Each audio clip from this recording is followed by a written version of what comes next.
Aşkım Salvo. Gel bakalım burada ne varmış anneciğim Salvo. Kamerayı şöyle koyalım. Gel anneciğim. Ah. Sevdin mi?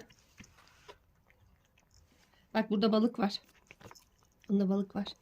Al anneciğim. Dağıttın her yere. Tabağına koyayım. Gel tabağına koyalım.